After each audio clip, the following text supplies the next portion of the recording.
Welcome to Command Center Draft Special, presented by SeatGeek, the official primary ticketing partner of the Washington Commanders. Get 20% off Commanders tickets. That's 20% off Commanders tickets this weekend using code COMMAND. That's code COMMAND on the SeatGeek app. What's good, Commanders family? Brian Coble Jr. here with Mr. 8 to the 9, Santana Moss, Super Bowl champion Brian Mitchell. Fellas, we were hoping for a quick second round, and it is flying right now. The Commanders are currently on the clock. How are y'all feeling? We see two receivers go pretty quickly. Y'all said we might be getting some offensive weapons. Well, two guys left fast, Tanner. Yeah, I still have the same feeling, man. You know, I'm just, I'm anticipating to see us take off an offensive tackle to solidify that position. I think it's one of the things that we need the most. I saw the receivers. You know, we talked about that receiver who went first. Mm-hmm. I saw Buffalo going after that guy way before they got rid of Diggs. You did call it, man. You are a new draft expert now. Move out the way, Fred and Logan. Something like that. V-Bish, man, how you feeling right now, man? I am still, I'm looking at Andre Rison up there, my guy. But I'm still looking for them to go with tackle. Yeah. I think when we heard Adam Peters talk, he actually said that there's still some very good tackles in the second round. And they didn't move up. So I guess they felt they could get somebody where they thought they should be. Yeah. So I'm still expecting that to happen. And Commanders family, you can see we are in the draft war room right now. We have TVs everywhere. We're keeping our eyes because we know we're on the clock. And we also have guys in studio waiting on us. Fellas, how are y'all feeling, man? Are y'all excited about what's to come in these next two rounds? First of 5 picks here: Brad Whiteside, London Fletcher, Fred Smoot, Logan Paulson. The second round has begun. 2 wide receivers off the board and a defensive tackle. So that's neither of the need positions that we're looking for. So Washington sits at 36. Did not have to really move up. And what do you think, tackle? You know what? Right now, there hasn't been offensive tackle taken thus far. We got the opportunity to come back and get one at 40. I think maybe they go possibly one of the top corners that you like, or a top receiver, and then maybe you get to tackle at 36. So you got a lot of flexibility. Well, I ask you, London, if you was in the war room right now, who do you take? Is it the best tackle available? Is it a corner that you can feel like I can get a corner maybe in the third? But these tackles, once they go, it's only like 4 or 5 of them that we're picking right now. But we got 36, and then we're coming right back at 40. There's not going to be 3 tackles go between 36 and 40 by the time we pick again. So I think you can take your corner, whoever, top wide receiver, and still come back and possibly get a tackle, especially if you don't have much of a difference between those guys, Logan. Yeah, I'm going to throw a name out here, and it's Adrian Cooper. It's the linebacker from Texas A&M. He is a special guy. He's got 34-inch arms, ran a 4.5 at the combine. He's 6'3", he's 240. He's got that pass rush off-ball linebacker capability. And at this spot, with it, maybe a little bit of a flexibility pick at this point, like you're saying, Fletch, why not roll the dice on a guy that exemplifies Dan Quinn's defensive philosophy? This is the question of the night.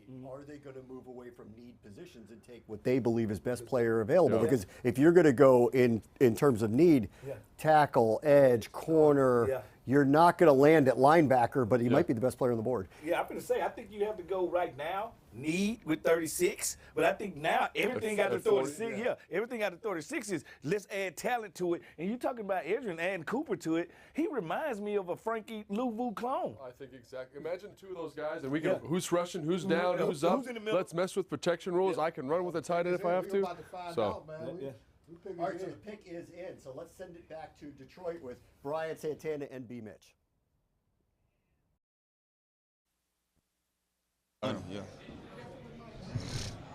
We are on the clock, and the pick is in. Brian Coble Jr. here with Santana Moss, Brian Mitchell. Fellas, big moment right here, big pick. We talked about offensive tackle. We talked about receiver. We talked about defensive back. What do y'all think happens right here, right now? I think I'm still thinking offensive tackle. Whenever I'm looking at a team, I always feel that the engine and the transmission must be solidified. And that's offensive line and defensive line. So I'm going to stick with the offensive line at this point. We'll see what happens. Tanner, foreseeing any surprises here, man? I mean, we got to protect the blind side, so I'm hoping that we do that. But until they call a name, we won't know. Yep, and we will sit on this until they call a name. I see we are on commercial break right now, so we still got some time to talk. Now, with these other picks, right? We saw 2 receivers go. Do you guys feel that there's anybody left there that would be good in maybe that third round where we kind of talked about that before? I told you that the other kid from Florida State is there. No telling, where they have them slotted at.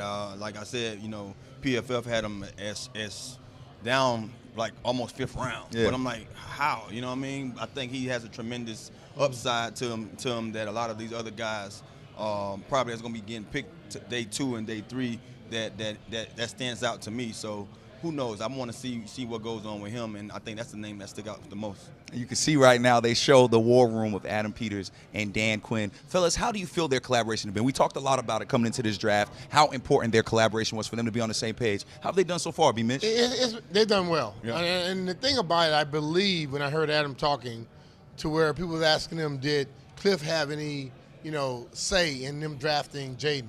He said yes. And I believe that they all talked, and then Adam makes the final decision. Yeah.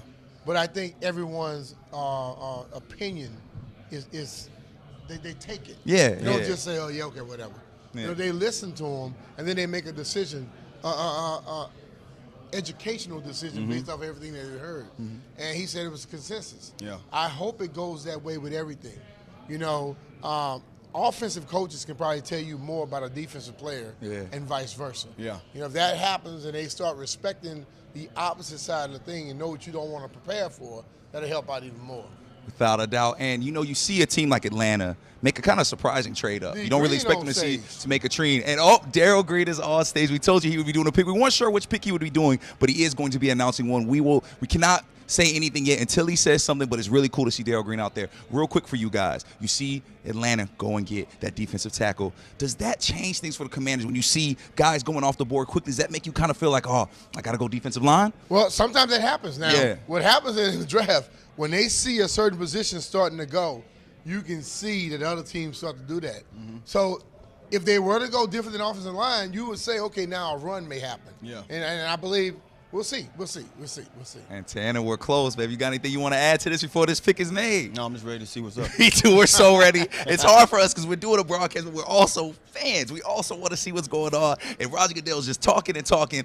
Let him make the pick, man. Darryl older than Roger, right? He sure is, man. Darryl look good up there. Darryl looks good up D. there. Green never gained no weight. Man, we Dudes talked run about this a all day. little bit later. You see him with the 2-8 right there. Man, how cool is it to see y'all guys, somebody that y'all have, gotten to know very, very well. How cool is it to see his jersey retired? I played with that dude, You man. played with him. 10 years. It's good to see because, like I said before, much deserved. Yes, much deserved. It's great, man. I mean, I think, when you hear just about his career and some of the things that he's accomplished, he don't get enough credit for what he's done. So I'm glad that he's now finally, if he hadn't got him before, which I think he has, he's definitely getting them now. He's getting his flowers. You better hope that jersey is big enough. I just say they try Not to good put to it be on trying him to think right now. on TV. You said he on. You said he on. right on. There you go, D. Oh, yeah, they There gave you him a go. 2X right there. Yeah.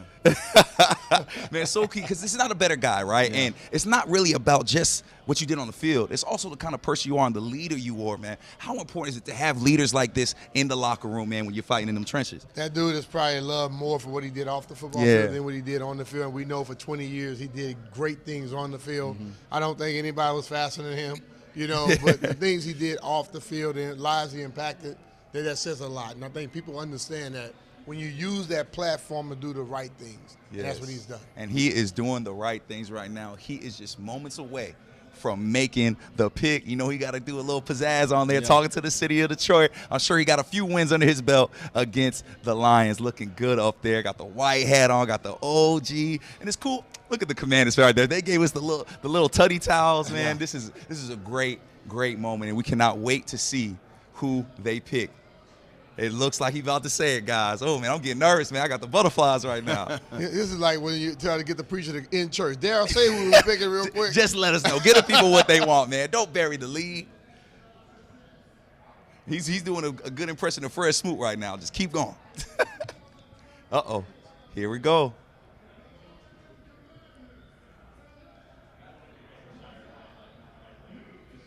Oh, wow. Wow. A Hey, man. defensive tackle from Illinois. Wow. Maybe that pick before them made them run. Maybe But the it thing did. about it, this dude was ranked high, one of the top in the whole draft, and to be able to get him at this position says a lot. Jerzon Newton, defensive tackle out of Illinois. Surprise. I'll give a little background on this guy. 6'2", 295 pounds, big dude, 2023 Big Ten Defensive Player of the Year. A lot of people had this guy going in the first round. This is one of those things where you take the best guy available? No doubt. I mean, honestly, too, like I said, we don't know. We all speculate. We have no clue. But I think one of the things that you have to, like, B. Mitch said, Go with the guys who getting paid to do this. Yeah, you know, big we got the right man up there to do what he's doing. Adam Peter. Let's call him AP. AP sitting in there doing his thing, making sure he's getting the right guys so he can make the right moves at the right time, and he did just that. Yes, sir, he I'm did. sure people look at it and go, "Oh man, we got another D tackle." Hey, some guys don't play all the time. Yep. And this is a business. Yes. And there's a lot of money going around, and you got to be able to play more than one position. And Dan Quinn told us he wants dog-ass players, and that is a dog that we have in the trenches. And speaking of some dogs, we got some dogs out in Ashburn. Let's hear how they feel about this pick. Fellas, what's up? All right, so Jer'Zhan Newton is the choice for the Commanders, your defensive tackle. The position group we'll talk about in a moment because that's an interesting choice here. First team AP All-American, Big Ten Conference Player of the Year, led the team with 7.5 sacks as a defensive tackle. Nagurski Award finalist, that's the biggest award you can get for a defensive player in college football, and actually blocked 4 kicks last year. So very athletic player. What do you make of the selection? Well, I think he probably was just sticking out like a sore thumb on their board. Too good of a player to pass up. And when you think about us, when Deron Payne and Jonathan Allen go off the field, last year we didn't have another interior pass rusher. I love the pick. I knew we were going to get, I felt like we would get a defensive tackle at some point in the draft. Now we got the best one that was available. And guess what? The thing about it, we was wondering, when are we going to just start taking best player available? Now. They didn't wait. I think at the end of the day, they had some tackles there, but they seen this guy. He was picked to be a first rounder. Once he dropped, they were like, no, this is our guy, and they got him. Yeah, I think that's exactly right. When you watch the film, you talk about that toughness. This dude competes his absolute tail off, man. He is running stuff down. He's chasing that football. And I think it just embodies not only a good football player, but embodies that competitive spirit of the Commanders. I don't think we know how Dan Quinn and Joe Witt are going to utilize the defensive line, but at the end of last year, Deron Payne moved to the outside at times. They used some flexibility with him, and Newton comes in. That's going to be an interesting addition with him and Allen as we send it back to Detroit with Brian Santana and B. Mitch. Join me as I take a deep dive into the least insulted ticketing app in history, SeatGeek. Did SeatGeek invent the ticket? No, but we do make them work. Drum roll, please. Ooh, how do I use the Seat View feature? It shows seats with a pole blocking the view. Don't buy those. What if I want to sit behind a pole? Buy those. Join me as I bore you to death with a series of interviews about a ticketing app that just does what it's supposed to do.